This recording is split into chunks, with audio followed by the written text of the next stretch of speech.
Hello, hello, hello, family, and welcome to another episode of Epic Understanding. As promised, I have just the most fabulous guests for you tonight.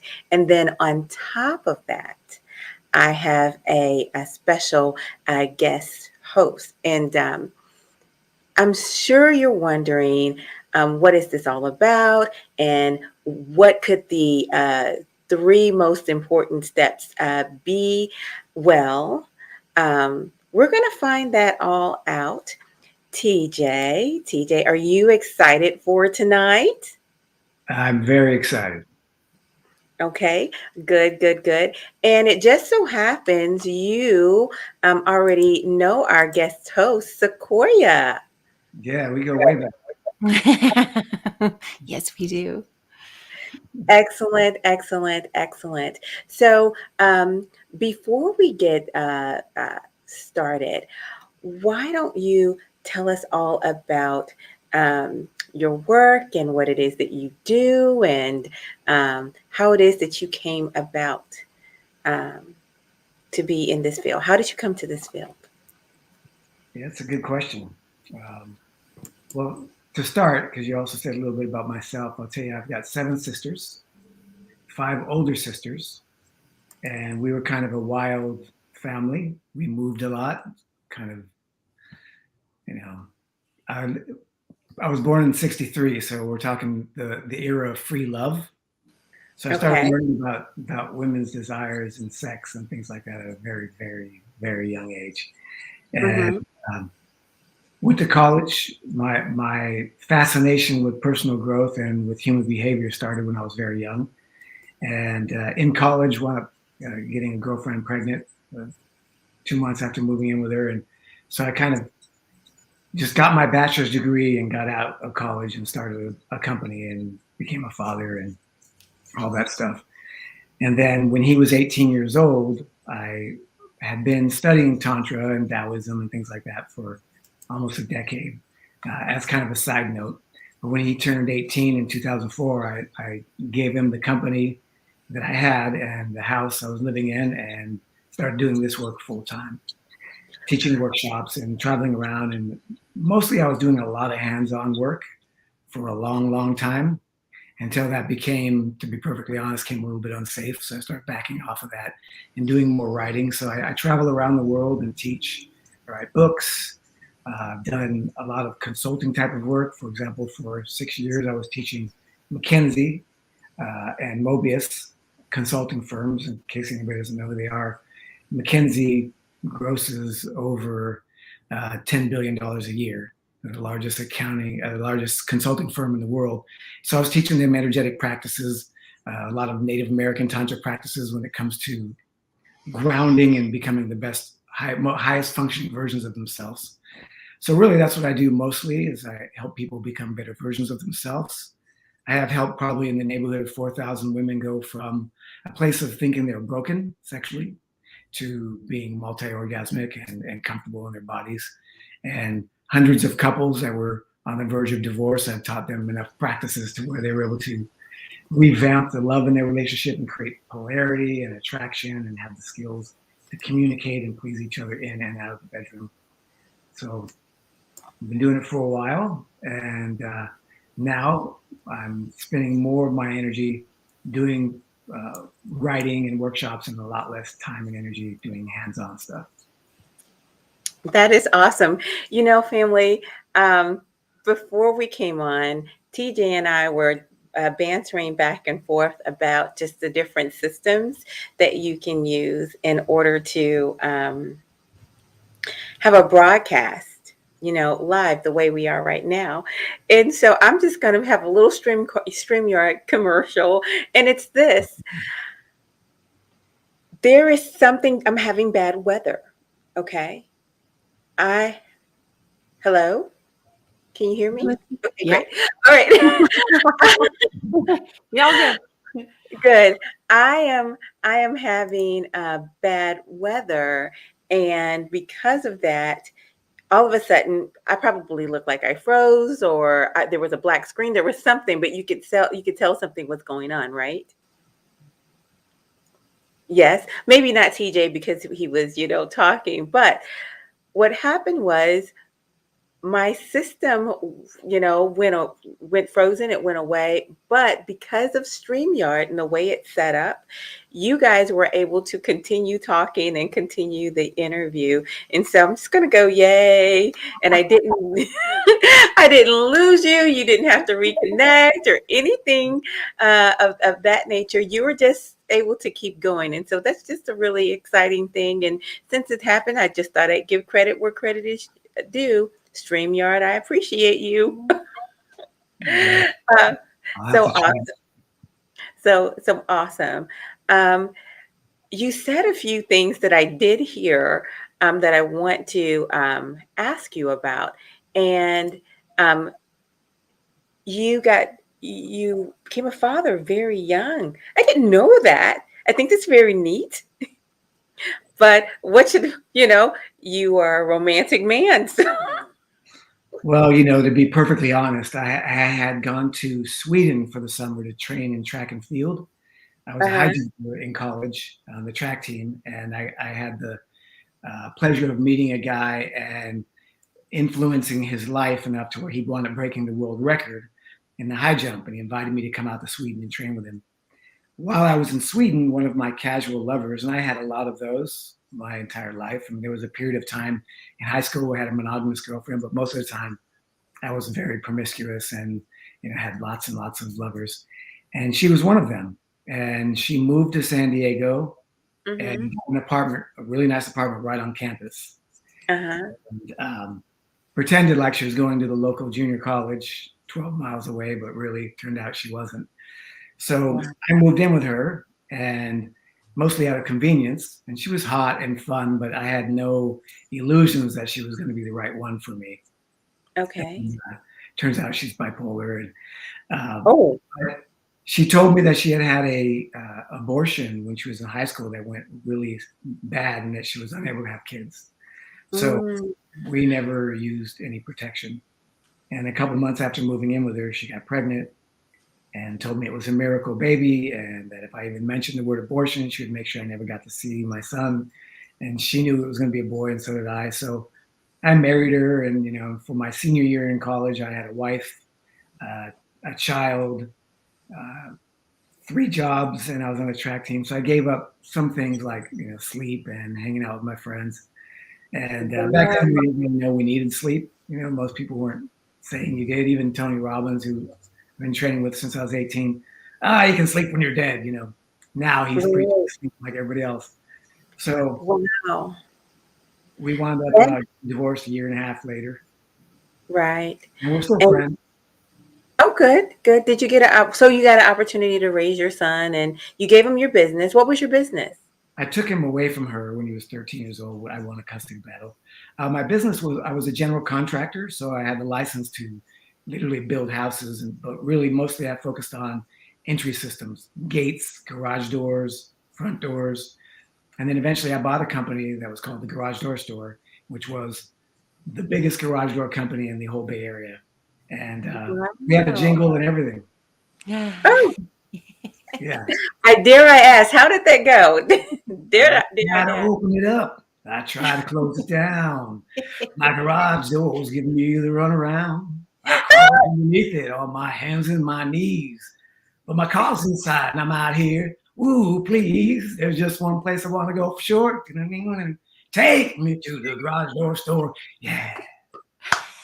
There's a really guy that did the jingle, It was Oh, wow. an amazing company. I bought it, and it was making 140,000 a year to 150,000 a year since 1960.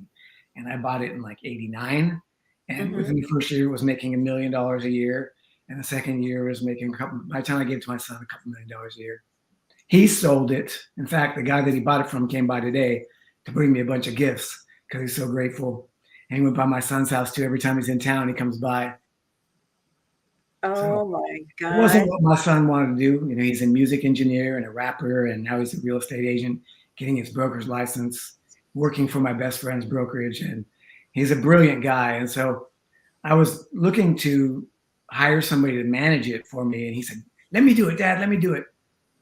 and I thought, giving an 18-year-old kid a big business like that might be a mistake, but he didn't want to go to college, and he was always too smart for school. And if we had more time, I'd explain what I mean. But it's really amazing the kind of person that he is. And so he ran it for a certain amount of time and then sold it and started doing the things he really wanted to do. Oh, wow. You had quite a life before Tantra. Oh, yeah. Oh, my goodness. What I love about what he just shared is that he literally opens doors to sexuality also, right? And his construction business was like opening doors and providing structure for doors to open for their people. So TJ is one of those Tantra masters who supports, whether it's men or women, to have an open door to areas of their lives that they didn't realize were possible. And so I love that story, TJ. Thanks for sharing it. It's beautiful. We're Georgetown. I had the garage door store. I actually lived with two women. So my son grew up with like sort of two moms with me. And they weren't always the same two, but one of them was consistent. And wait a minute. I love this. He grew up with two moms with me, but they weren't always consistent. Yeah.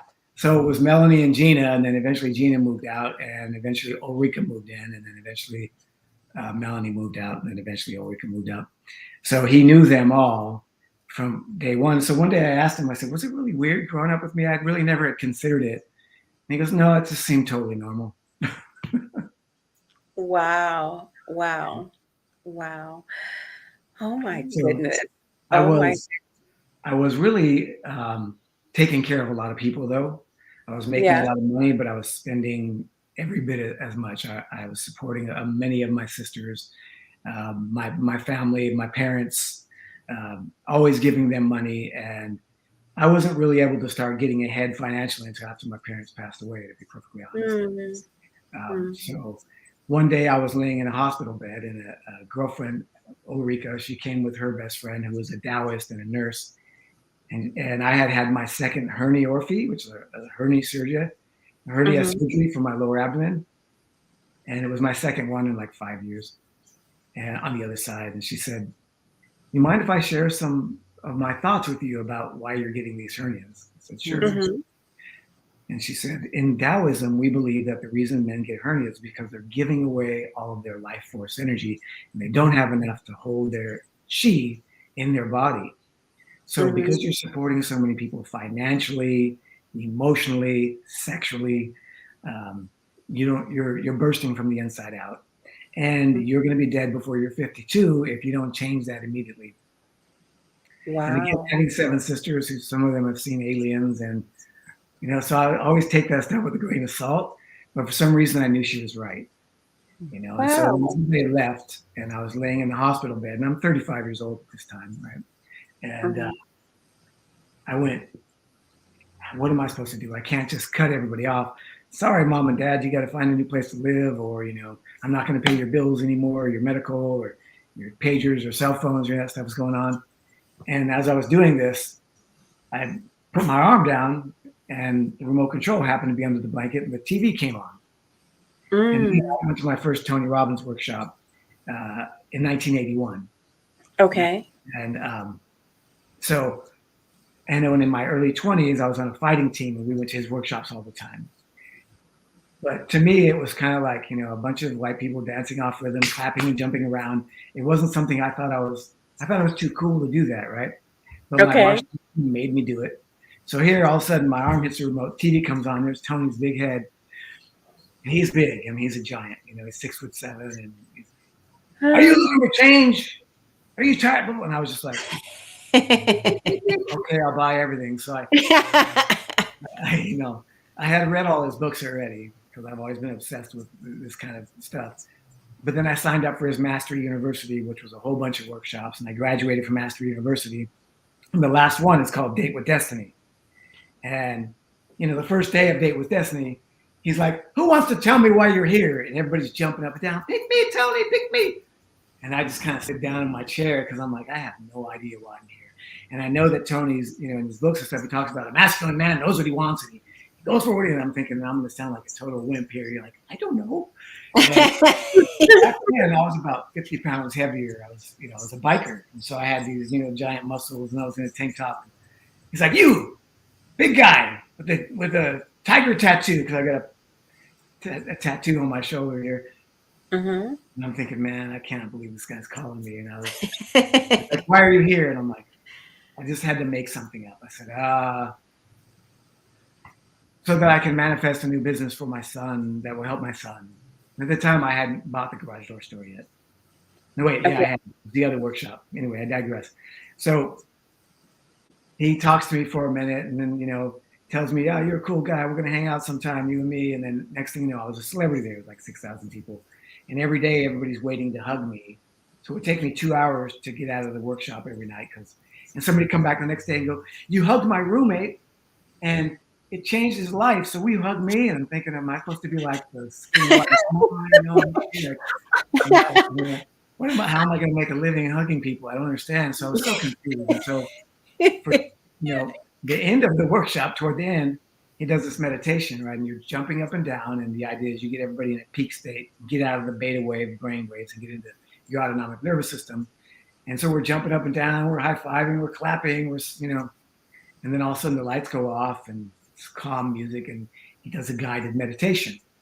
And you sit down on the floor, relax, ground yourself. And Tony's also a martial artist, by the way. We had one of the same teachers, so I have massive respect for him in that way.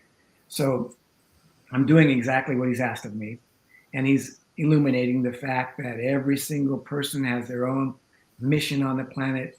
Everybody is a unique individual who has a lot to offer, and everything that happens to us happens for a purpose and a reason, and it serves us if we ask the right question, and so on and so forth. And pretty soon he says, okay, the lights are going to come on. Take your pencil and your paper and just put them together. Don't write, just see what comes out. Why are you here? What is your mission? And it was actually orgasmic. It was shocking to me what it was, because I had done a lot of things. I'd been an actor, I had done modeling, I'd been a fighter, construction, a lot of different things. But I'm here to spread massive amounts of love and joy to as many people as humanly possible. The hell does that mean, And then he says, okay, now write something else. Okay, I'm supposed to be a musician, because I always wanted to, play the piano. Nothing. Movie star, nothing. I'm supposed to be a general contractor, nothing. Okay, now put the paper again and write the first one. I mean, it was one of the most profound experiences of my life. And really? I had this hallucination, vision, dream, or whatever, that I remember having one other time. And it was a goddess, 10 feet tall, floating behind me. She shrunk down to human size, and she was in full lotus position. And she was behind me, and she blew in my ear. And I got the chills. And even though she didn't say any words, I knew what the blowing was. It was a different language, but it said, I have a very special mission for you. And it brought tears to my eyes, and it reminded me that it happened to me once before when I was 4 years old, 4 or 5 years old, maybe. Same woman, same thing. I got a special mission for you. And it was during a time of my life where I was living in hell, and I didn't want to live anymore when I was, just a small child. And I remembered it, so it was very bizarre, right? So now I've got this mission statement. I don't know what I'm supposed to do with it. So for 2 years, I traveled around on Tony's staff, helping people, hugging people, guiding people, wondering. How did you get on Tony's staff?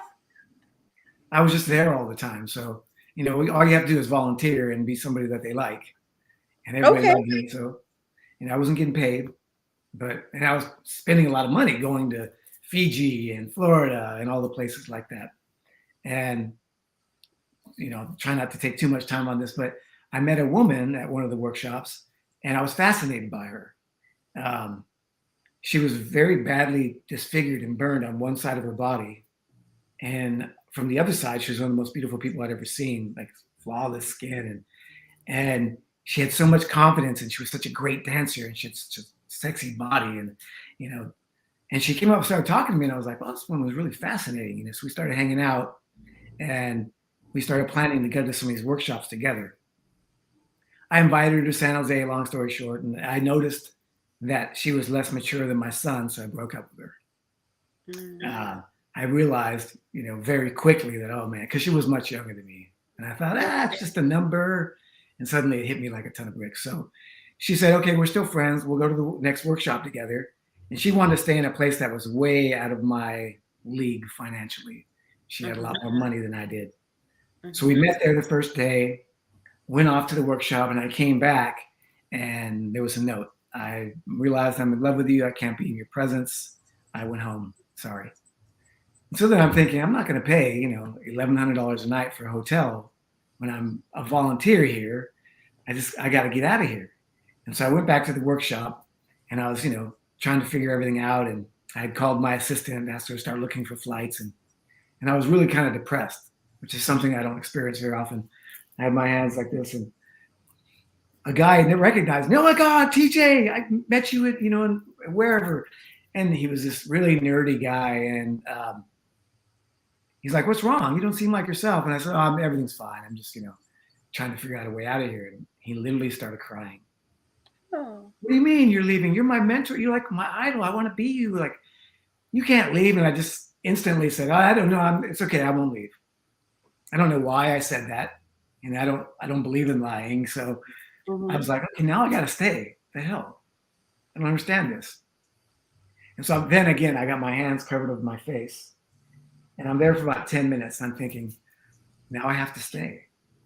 I'm here for a reason. I'm trying to talk myself and justify it. And I feel this soft, like sweater brush over my shoulder. And I kind of get like a tingling sensation. And I feel this like ting in my genitals. And I look and there's this gorgeous, woman, Asian. She's got all these Sanskrit tattoos and she's changing her sweatshirt. And her sweatshirt keeps brushing over me. And I hear her mumble under her breath, I sure could use some sacred spot right now. I didn't know what sacred spot was. Man, well, I don't know what it is. What is it? You're about to learn. So I said, what is that? And she said, excuse me? And I said, what did you just say? She said, I didn't say anything. I said, you said something. And it seems really important to me. She goes, I'm sorry. I just got back from Africa leading a workshop, a 30-day silent retreat. So I'm probably just thinking out loud. So just let it go. And I said, I'm sorry, I can't let it go. It seems really important to me. What did you say? And she looked at me, and like with what we now call puja eyes, just stared into my soul. And for a long time. And then she said, okay, well, my last boyfriend was a Tantra Master. He'd studied in India and a few, Tantra Masters in America too, but mostly in India. Lived in an ashram for 20 years. Anyway, whenever I was having a bad day, whenever I needed a new frame of mind or just wanted to have some pleasure, he'd give me this massage called Sacrospa Massage, which is a genital manipulation inside the yoni, which is the word for vagina. And I said, can you teach me that? And for a second, she looked at me like she wanted to hit me. Again, stared at my soul. And she went, okay. So I spent the next few days in bed with her. And she said, you are already a master at this. You've been doing this in past lifetimes. You're far past the guy I was with. I've been studying this for 20 years. This is your path. And there's a guy in a place called Santa Cruz, California. She didn't even know where I was from. I'm like, Santa Cruz is my backyard. It's half an hour away. Seek out Charles Muir and learn from him. And this is your path. So I thought, okay, love, joy, sex. There must be a connection. So I got back to San Jose. I bought all Charles's DVDs and stuff. And I was thinking, I'm not going to like this guy. He's like a 6'4" Richard Simmons looking dude, and he's talking away. And I was thinking that this can't be right, and then I went to one of his workshops and I saw a different side of him, the side of him that was in the army and he was in a street gang in New York. And so I'm like, okay, it doesn't come through in the videos, but so in the beginning, he didn't like me either because he had heard about me, and women kept saying, "Wait till you meet this TJ guy. He's like a younger, better-looking version of you," and which that really triggered him. And so it took a while, but eventually we became really good friends. We moved in together. There's times, and for 16 years, I sat next to him and taught with him, and worked with his every girlfriend that he had to help her become activated. And at some point I passed him up in skills and experience, and we supported each other for a long time. And he stopped doing workshops about 5 or 6 years ago because he got cancer.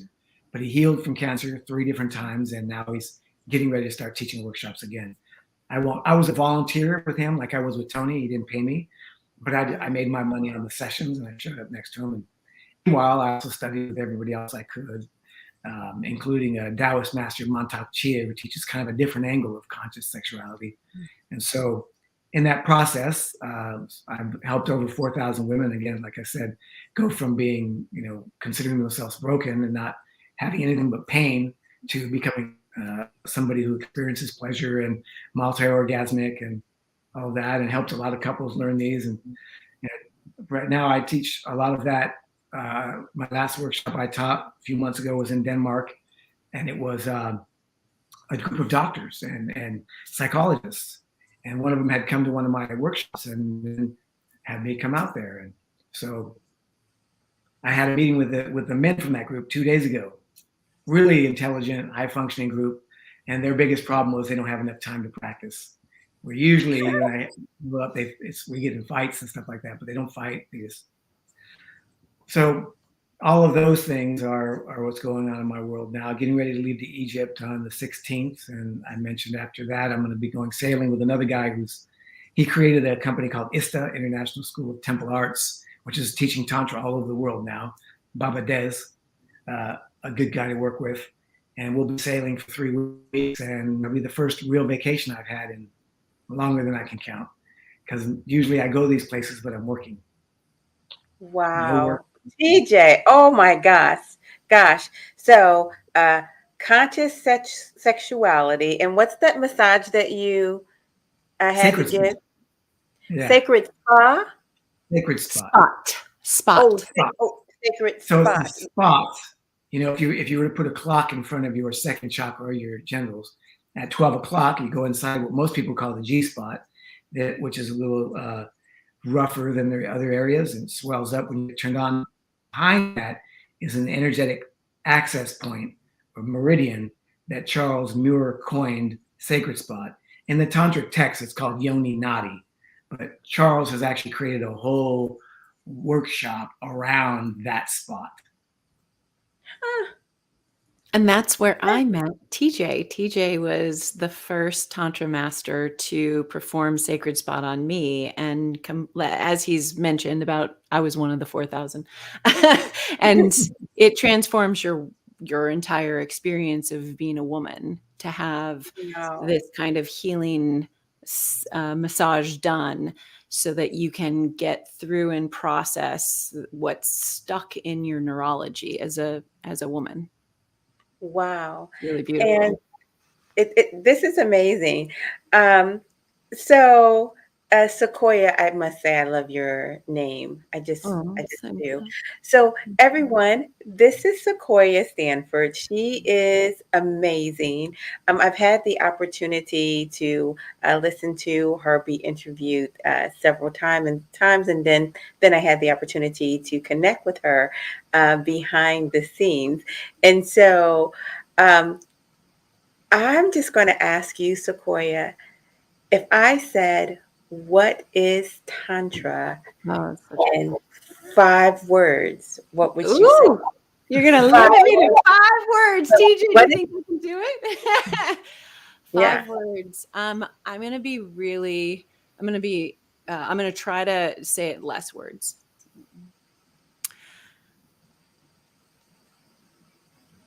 Tantra for me is the reverence for life. Ooh, the reverence for life. And it shows up in sexuality, but sexualities and having a profound sexual experience for me is the byproduct, the side effect to having a reverence for life that you get from having a tantric practice. I don't believe that Tantra should be, I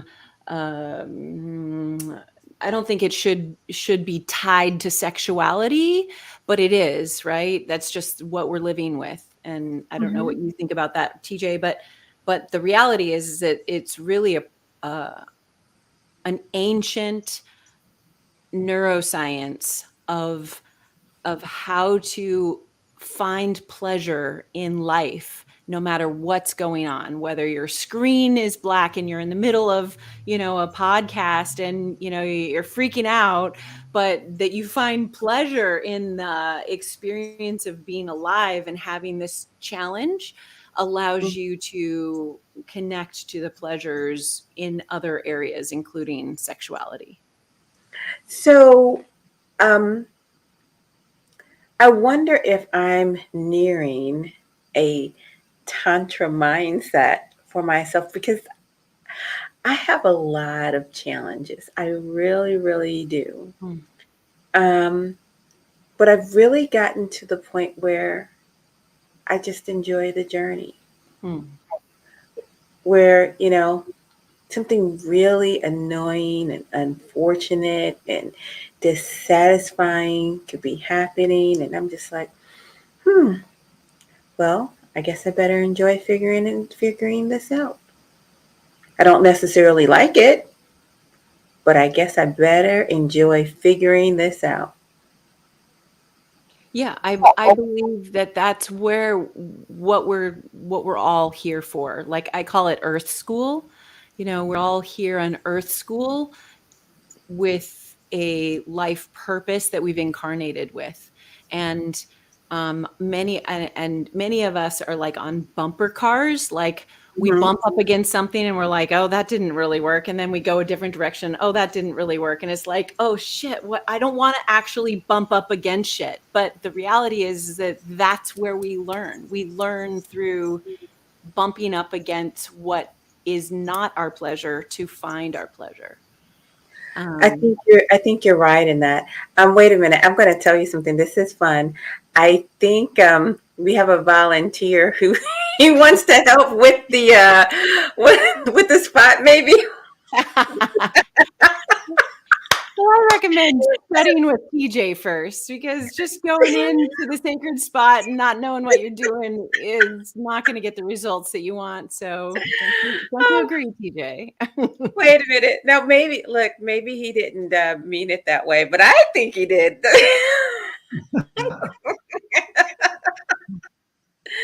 Oh my gosh. TJ, 5 words. What is Tantra?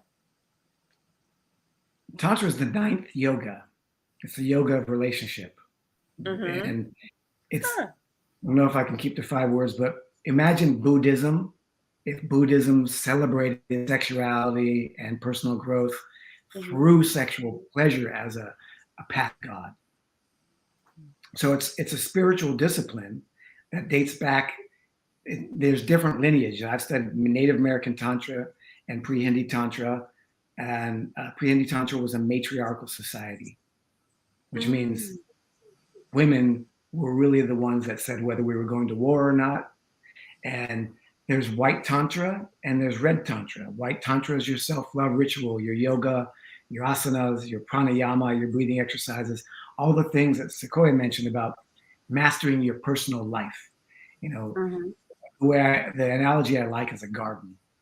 We all are blessed with a beautiful garden that is our life. And if we don't pay any attention to it, we'll be overrun with weeds and we won't be able to eat the fruits of nature. But if we know the difference between the weeds, things that we want to pull, judgment, fear, doubt, anger, blame, defense mechanisms, and we know what the flowers are that we want to water and make sure we get enough sunlight, love, gratitude, joy, peace, harmony, all of those things, and to have actually physical skill sets and practices that allow that to be real. Red Tantra is when 2 people, preferably 2 people who have maintained their gardens properly, come together and create a garden together. And that's the Garden of Eden. The big challenge, 𝐊𝐶𝐄𝐈 mentioned, to be careful what you do, sort of, is because there's a lot of people who do these practices and call themselves Tantra teachers who have not taken care of their own gardens. And they're not grounded. And one of the most important things is to be grounded. If you're not grounded, you cannot run this kind of energy and pleasure through your body without becoming a nut job. I love that statement. It's so You true. cannot run this energy through your body without becoming a nut job. It's true. I mean, I've had some horrific experiences that were because of people that have done that. Wow. They run a lot of energy, they do a lot of fire breath, but they don't do a lot of grounding. They haven't learned energetic mastery. They don't live in balance, and they become obsessed, and there's a lot of really big damage that can come to people. And another quick example is, this has actually happened. My buddy got a Tesla. When Tesla's first came out, he got the first S. We only have 110 volt in a normal household, but you need 220 to plug into a machine like a Tesla. So he hired some guys. They came out, they put in the 220, but they didn't ground it enough. So in the middle of the night, it caught on fire, and his Tesla and the garage were totaled because they didn't ground it enough. So what that looks like with a person is they're running energy, but they're not grounded. And pretty soon, what happens to heat? It goes up to the brain. It rises. Right.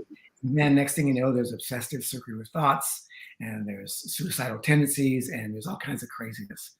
And that's something we have to be very careful of. And so when people ask me sometimes, how do I find a good Tantra teacher? I say, find the people who are really loving. Don't go to the people who are persecuting people and fighting with people. Yeah. Find the people who are truly at peace, that do their work. You wouldn't go to a personal trainer who's 385 pounds eating a hamburger, a cheeseburger, while they're saying, lift, lift. You want to work with someone that actually walks their talk and has done their work. So let me ask you that with that analogy. Do you think a person who has been divorced can give you good marriage advice? Yeah, sure. They may have learned from that divorce. Who knows? I've been divorced. I've only been married once, but I give relationship, Sequoia too, right? Yeah, definitely. Well, and depending on the person and the experience of something like the bumper car, right? Running into a relationship that they thought was going to work, but it didn't.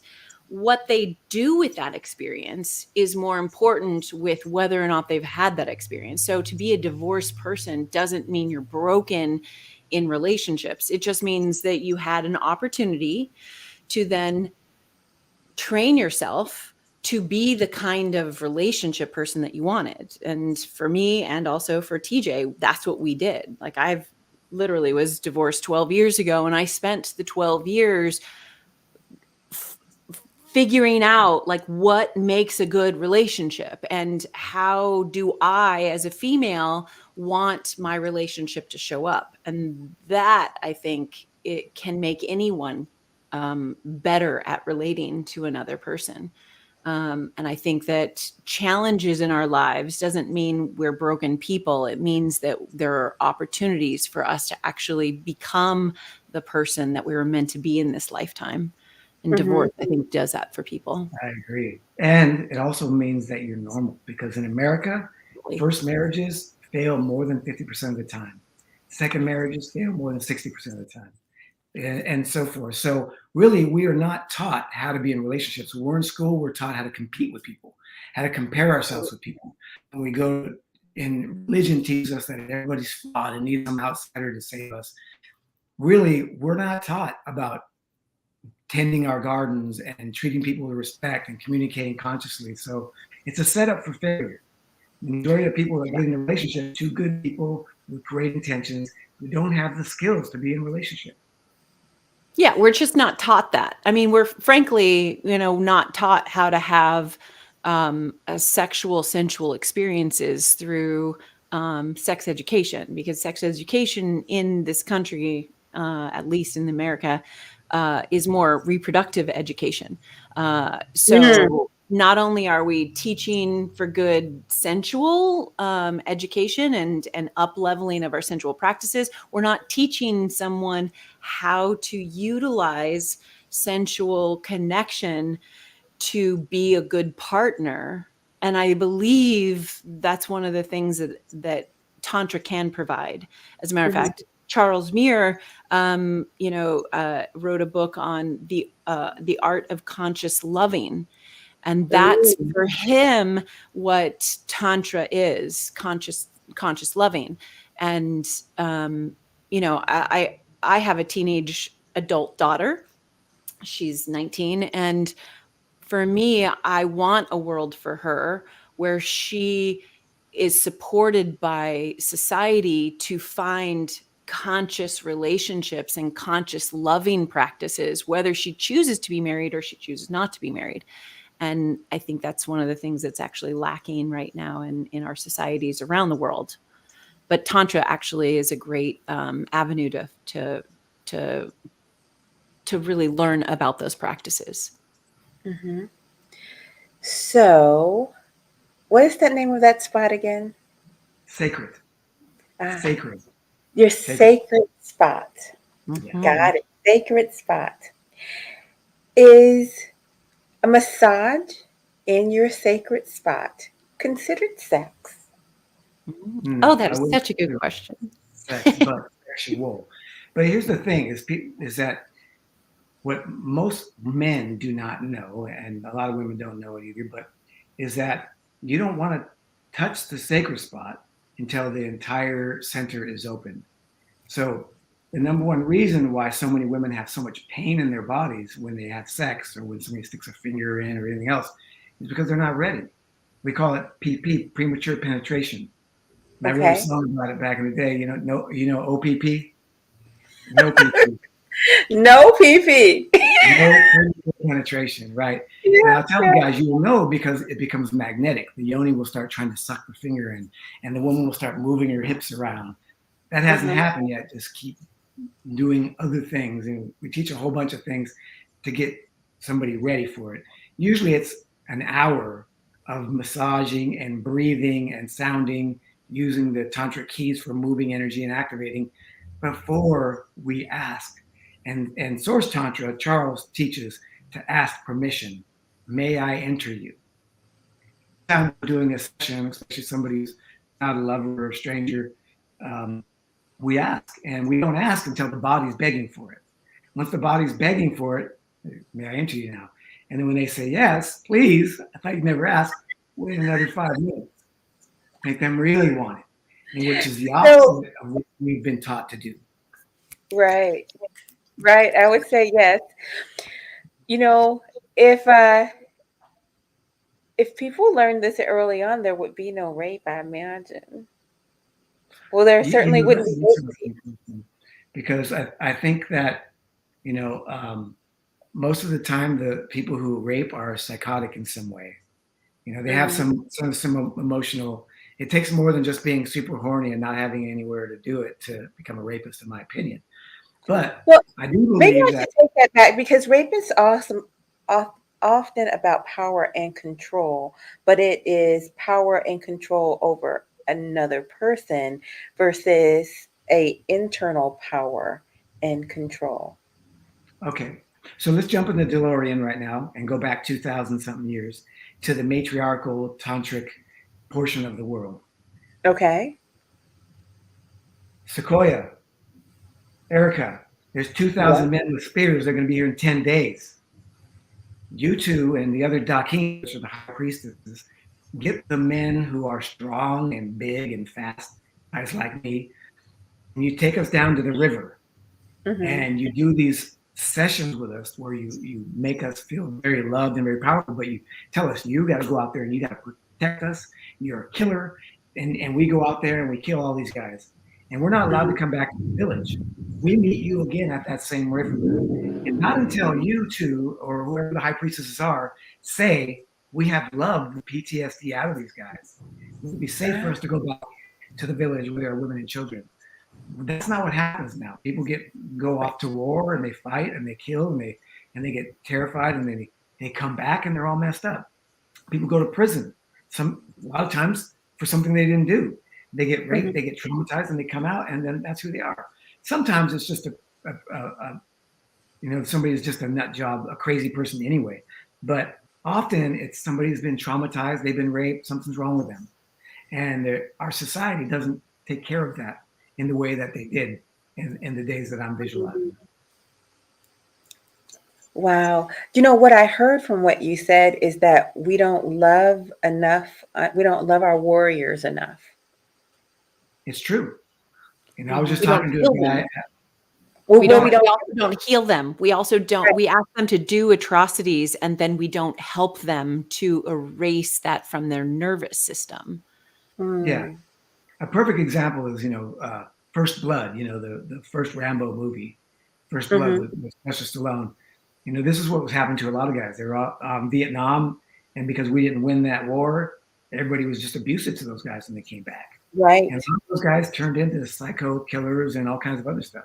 When really, if they come back and been embraced and loved and appreciated and taught the skills they need to be a high functioning person, then that wouldn't happen. Again, there's some genetic predispositions for being sociopathic and psychotic and things like that. But in general, I think the people who are out committing atrocities have probably had atrocities committed to them, and they don't have the skills or the mental capacity to operate in the world that we've created. I Mm, I would agree, and also say that the new warriors are the people who are going to work and have to survive by, putting the hours in at very stressful jobs, and then coming home, and they don't have practices to leave their stress somewhere other than working it out in their family and in the body of their partner, right? As a working dakini, and a dakini is a female tantric practitioner. I do sessions with men, women, and couples, just like TJ has done in the past. And I work with a lot of executives who have very high stress jobs, and they, get basically their slate cleaned by working with someone like myself so that they can go back to their families and their wives so that they can, have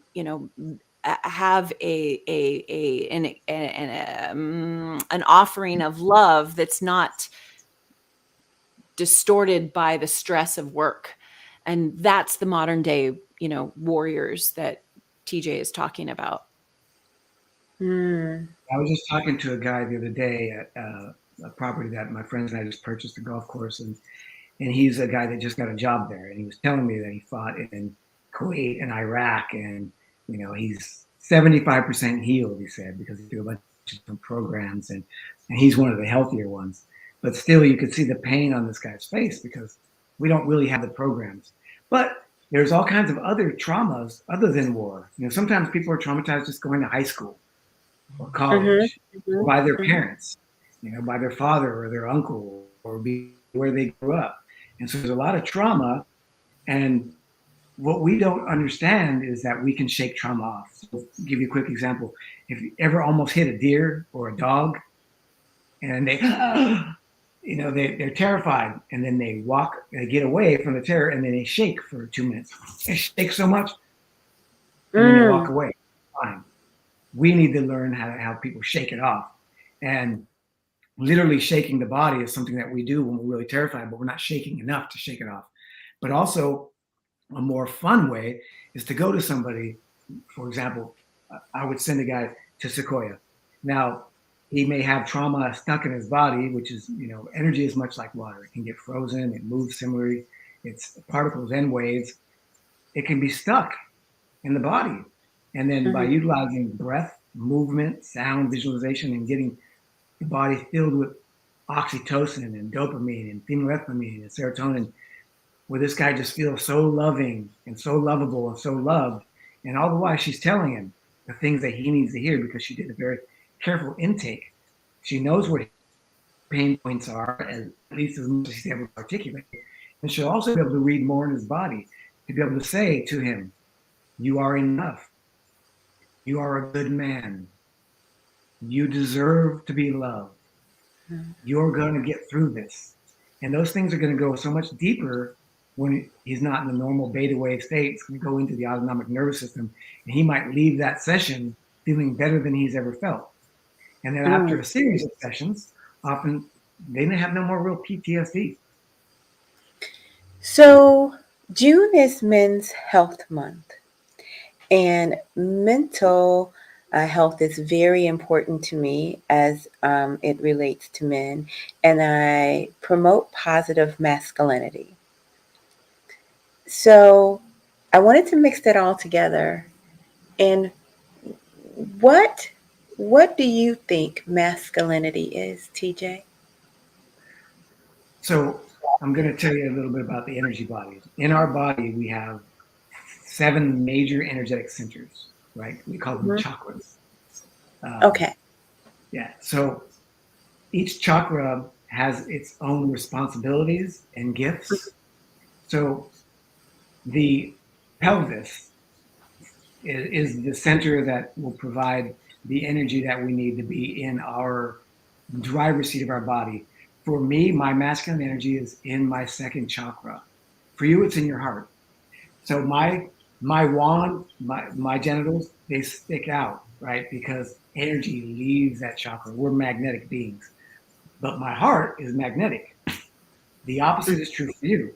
Your second chakra, your genitals are magnetic and your breasts protrude out, right? So when somebody wants to become more masculine, they need to drop into their testicles and imagine the energy glowing and growing there. The important thing is that in order to do that, they need to be able to keep the heart open too. Otherwise, it's not conscious masculinity.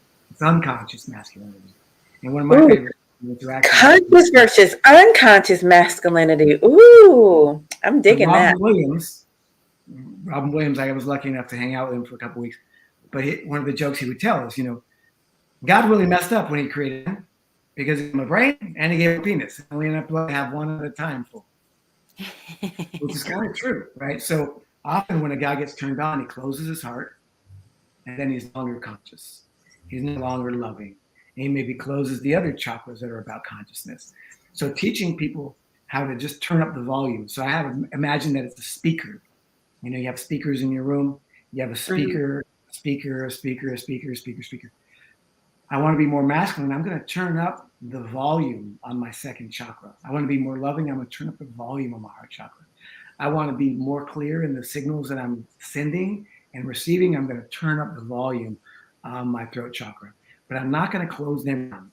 Now, when I first started doing Tantra sessions, I used to close my second chakra as soon as I started getting turned on because I thought, well, that's dangerous. It's not about that. And some of the women I worked with really appreciated that.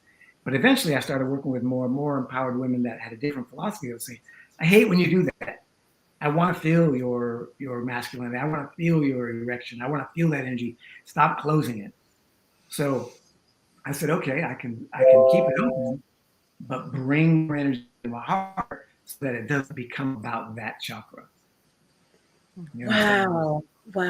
So masculine energy is grounding, it's calm, it's supportive, it's like a tree. When we're in our masculine, we're not easy to distract. We're not easy to piss off. We're not easy to rattle. In our masculine, we should be able to provide the shade and the shelter and the protection that a woman needs so that she can rattle around in her mind, which you got 10 times more things going on in your brain than I do, and be able to come back to your conscious feminine, which is also in the same chakra, it's in the pelvis. But if a man gets rattled and comes out of his masculine, he finds himself in the friend zone, right? Because masculinity and femininity, if they're polarized, are attracted to each other, no matter what the person looks like. If the woman is really totally in her feminine and the man's really totally in his masculine, there's going to be sexual attraction. But it's become unsafe. Right now, there's more guys walking around in their feminine than any other time on the planet, in my opinion, because it's not safe. And I've had these coaching sessions with guys where they're like, I'm afraid to look at a woman. I don't want to get me too. I'm afraid to say nice shirt.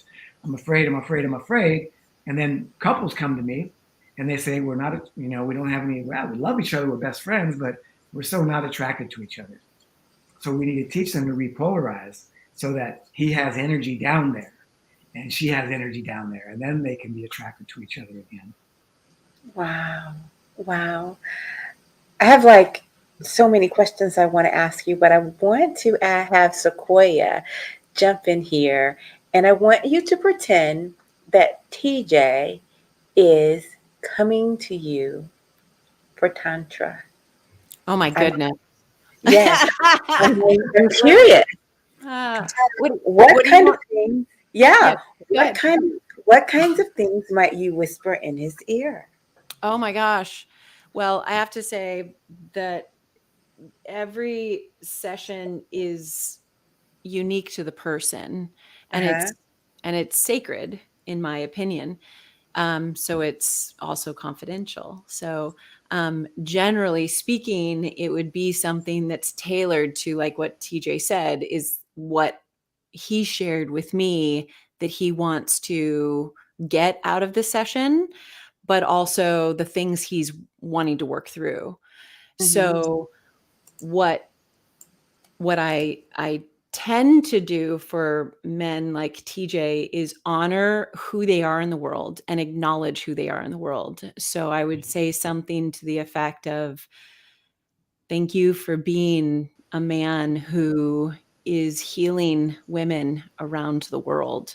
Thank you for showing up to do such courageously vulnerable work.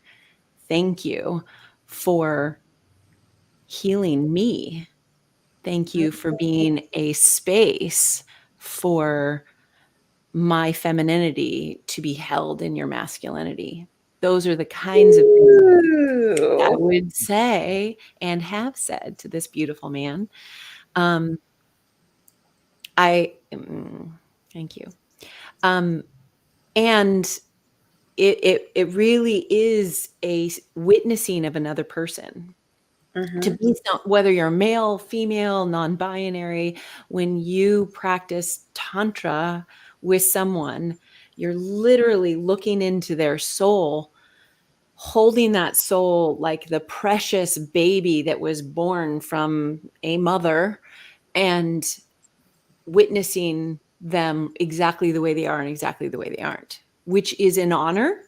And it's like I said, sacred, where we should, we shouldn't do anything negative with that beautiful soul essence that we're being gifted the opportunity to witness.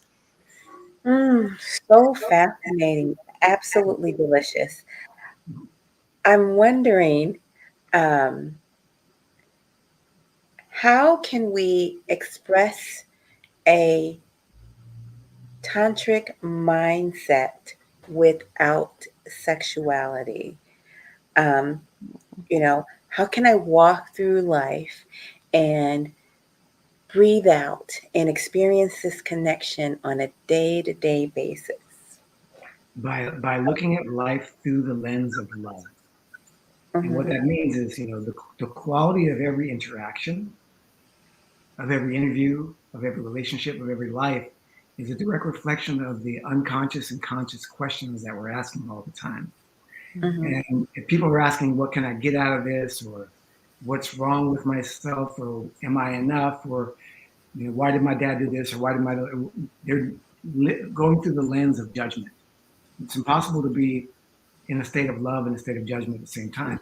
So I teach people to ask, what would the loving thing be to do? What would the most loving thing to be that I could do? And most of the time, that's the best decision. There are times, for example, where I've said to myself, what's the most loving thing to do? Well, it would be to give this person all my money. And that's not always the best decision. But to be able to look from that lens and to try to share as much love as we can, to me, that's the tantric mindset. Mm-hmm. What's the most loving thing to do? What's the best decision? And then from Sequoia's side, what I'm really hearing is speaking um, gratitude and appreciation. Um, Yeah, it's also the art of acknowledgement and helping another person to be gotten, to be totally seen exactly the way they are and exactly the way they aren't. They don't have to be a different person. As a matter of fact, that's what usually is harmful in relationships, when a person like is being themselves and they're being told that that's not enjoyable or pleasurable or enough. a lot of us have wounds for not being enough because we're keep getting told that, well, who we are is not enough. So what I've found, and, I learned this when I had my first session with TJ, was, he confirmed that I wasn't broken, even though there was a part of my brain that said I felt like I was.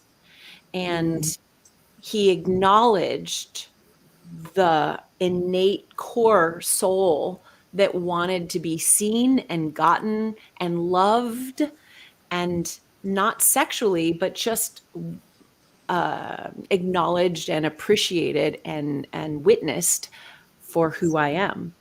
And that alone, it seems like such a simple thing, but that alone can literally transform a person's world. And that's actually all I do in my work. And TJ does it to, his own, unique extent. Wow. Wow. TJ, I want you to know you didn't answer my question, yes or no, whether or not finding someone's spiritual spot, no, sacred spot. Sacred spot. You didn't say whether or not that was sex or not. It's sexual. I don't consider it having sex.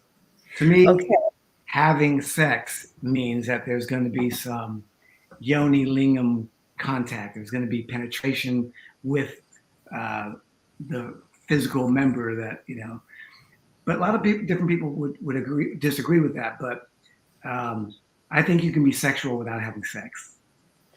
Okay. I'm definitely going to be looking up sacred spot and be finding out way more about that. I have to tell you, this hour has flown by. In my mind, I have at least 15 to 20 more questions, but I so respect your time and the gift that you have given me of your time. So before we go, may you please tell us, from your perspective, what are the 3 most important things people need to know about Tantra? You want me to start? Okay. Yes, please. Number 1 is that it's about love. Number 2 is that in order to practice Tantra, you need to have some energetic mastery. So you can be grounded and centered. And number 3 is that in order to practice red Tantra with others, you need to do your white Tantra. You need to tend your own garden. I like. Real quickly, it's they were trained from the time they could walk, doing yoga. Like we were trained, if we go back in the DeLorean again, with white Tantra. So they're doing the yoga and they're getting these positions and doing these breathing exercises. And then when they're 13, 15, whatever it is, arranged marriage, they come together to do their red Tantra. And they both already know all the positions. They know all the breathing modalities. They know how to harmonize. So it becomes a beautiful act, a dance, not just 2 people trying to have kids. Wow. Sequoia, what 3 things would you like to leave us with regarding Tantra? Thank you for asking. And thanks for having me as a co-host and inviting this beautiful man to share about Tantra. 3 things. Number 1, I believe that the Tantric practice is about getting to know yourself first so that you can witness others and know them. And Dr. Ruth, who's one of my heroes, once said that the Hebrew word for sex means to know. And so for red Tantra, it's about getting to know the person who you are doing practices with. With white Tantra, it's about getting to know yourself. So getting to know is really important. Another thing about Tantra is it's a practice. You're going to be at different stages every day, let alone every milestone of your life. There's no top to that mountain, and where you are is where you should be. So start from there and just be committed to your practice. And number 3 is it is about conscious loving and accepting of all of humanity. Mm-hmm. Wow. Wow. All I can say is I'm grateful. I'm grateful. I'm grateful. Your energy with both of you has just been delectable, delightful, and like a warm hug. And so I absolutely appreciate you for what you've given me and what you've given our audience. You know, I would just love it if you guys would say, uh, Coach Love has the best energy on the planet. We're going to give her a little plug here, TJ. Yeah, why not? No, but I do think my audience and my little love family here has the best energy on the planet. Yes. I Coach can Love, tell you you that have the best energy on the planet. you do have a very sweet and innocent energy, but also you have a certain way of filling up your space. You know what? The difference between being humble and having humility. Humility is being confident enough to fill up your space, but not trying to take up any more space. Not Oh, being arrogant. But so you're centered, you're sweet, you're loving, you're kind, and you're fun to talk to. And a well, thank gorgeous smile, too. Yes, beautiful. Wow. Look, I'll take that all day long. I will take that all day long. I appreciate you very much. I really do hope to spend time with you again. And gosh, just thank you. And family, I'm going to say bye bye for now. Thank you for watching. Have a good night.